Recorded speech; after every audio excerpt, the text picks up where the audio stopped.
రాష్ట్రపతి గవర్నర్కు సుప్రీంకోర్టు గడువు విధించొచ్చా అని ప్రథమ పౌరురాలు ప్రశ్నించడం చర్చనీయాంశంగా మారింది.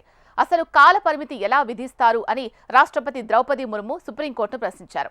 ఈ ఆదేశాలు రాజ్యాంగం ప్రకారం ఎలా చెల్లుబాటు అవుతాయని సుప్రీంను ప్రశ్నిస్తూ ఆర్టికల్ 1431 కింద 14 ప్రశ్నలు సంధించారు.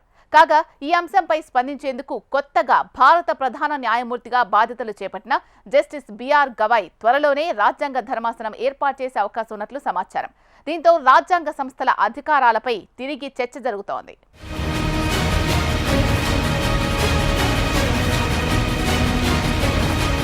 ప్రజాస్వామ్యంలో శాసన, న్యాయ, కార్యనిర్వాహక వ్యవస్థలు అత్యంత కీలకం. ఈ వ్యవస్థలు సజావుగా సాగితే ఎలాంటి సమస్య ఉండదు. కానీ పరస్పరం ఘర్షణ పడితేనే సమస్య.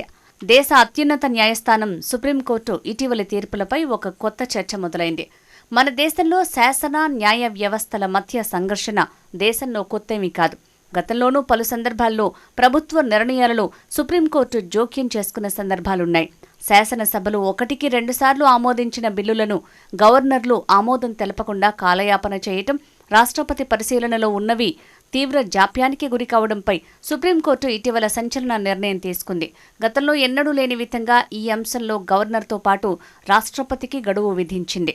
దీనిపై రాష్ట్రపతి ద్రౌపది ముర్ము తీవ్రంగా స్పందించారు. రాజ్యాంగంలో అలాంటి నిబంధనలేవీ లేనప్పుడు సుప్రీంకోర్టు తీర్పు ఎలా వచ్చిందని ముర్ము ప్రశ్నించారు. రాజ్యాంగంలోని 143 ఆర్టికల్ కింద ఉన్న ప్రత్యేక అధికారాలను వినియోగించుకుని సుప్రీంకోర్టు తీర్పుపై రాష్ట్రపతి ప్రశ్నలు సంధించారు. ఈ ప్రశ్నలపై న్యాయస్థానం తమ అభిప్రాయాల్ని తెలియజేయాలన్నారు.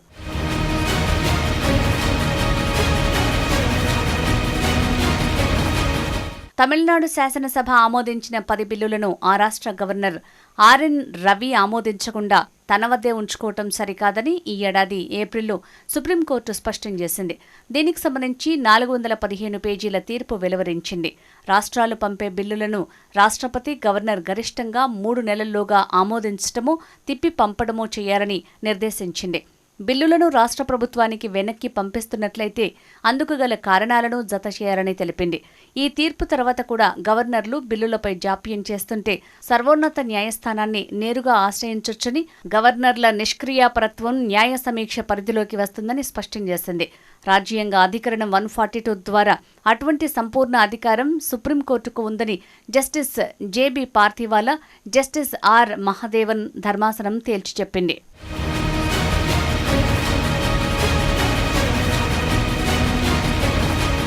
రాష్ట్రపతి ద్రౌపది ముర్ము సంధించిన 14 ప్రశ్నలు ఇలా ఉన్నాయి. ఆర్టికల్ 200 కింద బిల్లును ప్రవేశపెట్టినప్పుడు గవర్నర్కు అందుబాటులో ఉన్న రాజ్యాంగ ఎంపికలు ఏంటి? ఈ ఎంపికలను అమలు చేయటంలో గవర్నర్ మంత్రిమండలి సలహాకు కట్టుబడి ఉంటారా? ఆర్టికల్ 200 కింద గవర్నర్ విచక్షణ అధికారం వినియోగించటం న్యాయ సమీక్షకు లోబడి ఉంటుందా? ఆర్టికల్ 200 కింద గవర్నర్ చర్యలను న్యాయపరంగా పరిశీలించడానికి ఆర్టికల్ 361 పై సంపూర్ణ నిషేధాన్ని విధిస్తారా? రాజ్యాంగం ప్రకారం కాలపరిమితి లేకపోయినప్పటికీ ఆర్టికల్ 200 కింద గవర్నర్లు తమ అధికారాలను వినియోగించుకునేటప్పుడు కోర్టులు గడువులు విధించొచ్చా, విధానాలను సూచించొచ్చా? ఆర్టికల్ 201 కింద రాష్ట్రపతి విచక్షణ అధికారం న్యాయ సమీక్షకు లోబడి ఉంటుందా? ఆర్టికల్ 201 ప్రకారం రాష్ట్రపతి విచక్షణ అధికారం వినియోగించడానికి కోర్టులు కాలపరిమితిని, విధానపరమైన అవసరాల్ని నిర్ణయించగలవా? గవర్నర్ రిజర్వ్ చేసిన బిల్లులపై నిర్ణయం తీసుకునేటప్పుడు రాష్ట్రపతి ఆర్టికల్ 143 కింద సుప్రీంకోర్టు అభిప్రాయాన్ని కోరాలా? ఒక చట్టం అధికారికంగా అమల్లోకి రాకముందు గవర్నర్, రాష్ట్రపతి ఆర్టికల్ 200, 201 ప్రకారం తీసుకునే నిర్ణయాలు న్యాయబద్ధమైనవేనా? ఆర్టికల్ 142 ద్వారా రాష్ట్రపతి లేదా గవర్నర్ వినియోగించే రాజ్యాంగ అధికారాలను న్యాయ వ్యవస్థ సవరించగలదా లేదా అధిగమించగలదా? ఆర్టికల్ 200 కింద గవర్నర్ అనుమతి లేకుండా రాష్ట్ర చట్టం అమల్లోకి వస్తుందా? సుప్రీంకోర్టులోని ఏదైనా బెంచ్ ముందుగా ఒక కేసుకు గణనీయమైన రాజ్యాంగ వివరణ అవసరమా అని నిర్ణయించి దానిని ఆర్టికల్ 145 ప్రకారం 5 న్యాయమూర్తుల బెంచ్కి నివేదించాలా? ఆర్టికల్ 142 కింద సుప్రీంకోర్టు రాజ్యాంగ లేదా చట్టబద్ధమైన నిబంధనలకు విరుద్ధంగా ఆదేశాలు జారీ చేయటం సబబేనా?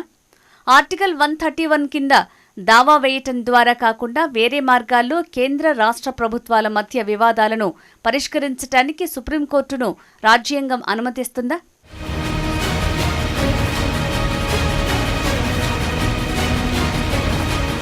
కాగా సుప్రీంకోర్టు తీర్పుపై ఉపరాష్ట్రపతి జగదీప్ ధన్ఖడ్ ఇప్పటికే తీవ్రంగా స్పందించారు. మన రాజ్యాంగంలోని 142 అధికరణం సుప్రీంకోర్టుకు అపరిమిత అధికారాలిచ్చింది. ఏ అంశంలోనైనా పూర్తి న్యాయం జరిగేలా అది ఆదేశాలు ఇవ్వచ్చు. కానీ ఇటీవల ప్రజాస్వామ్యం మీద అనుక్షిపణి లాంటి తీర్పు ఇచ్చారు. రాష్ట్రపతి ఒక కాల వ్యవధిలోగా నిర్ణయాలు తీసుకోవాలట, లేదంటే అది చట్టమైపోతుందట. దేశంలో అసలేం జరుగుతోంది? ఇలాంటి రోజు కోసం మనం ప్రజాస్వామ్యాన్ని ఎన్నడూ కోరుకోలేదు. ఇలాంటిదొకటి నా జీవితంలో చూడాల్సిన రోజు వస్తుందని ఎన్నడూ అనుకోలేదు అంటూ ఆవేదన వ్యక్తం చేశారు ఉపరాష్ట్రపతి. ఉపరాష్ట్రపతి పదవి అత్యంత ఉన్నతమైంది. రాజ్యాంగాన్ని పరిరక్షిస్తానని ఉపరాష్ట్రపతిగా ప్రమాణం చేస్తారు. కేంద్ర మంత్రులు, ఉపరాష్ట్రపతి, ఎంపీలు, జడ్జిలు సహా అంతా రాజ్యాంగానికి కట్టుబడి ఉంటామని ప్రమాణం చేస్తారు. అలాంటిది ఉపరాష్ట్రపతికి ఆదేశాలిచ్చే పరిస్థితి రావడం ఏంటి? శాసన, న్యాయ, కార్యనిర్వాహక వ్యవస్థలు ఒకదాని పరిధిలో ఒకటి చొరబడితే అది సవాల్గా మారుతుంది. అది మంచి కాదు అన్నారు జగదీప్ ధన్ఖడ్.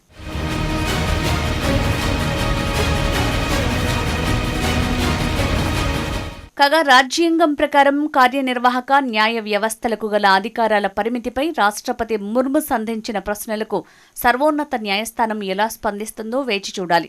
ఈ అంశంపై స్పందించేందుకు కొత్తగా భారత ప్రధాన న్యాయమూర్తిగా బాధ్యతలు చేపట్టిన జస్టిస్ బిఆర్ గవాయ్ త్వరలోనే రాజ్యాంగ ధర్మాసనం ఏర్పాటు చేసే అవకాశం ఉన్నట్లు సమాచారం.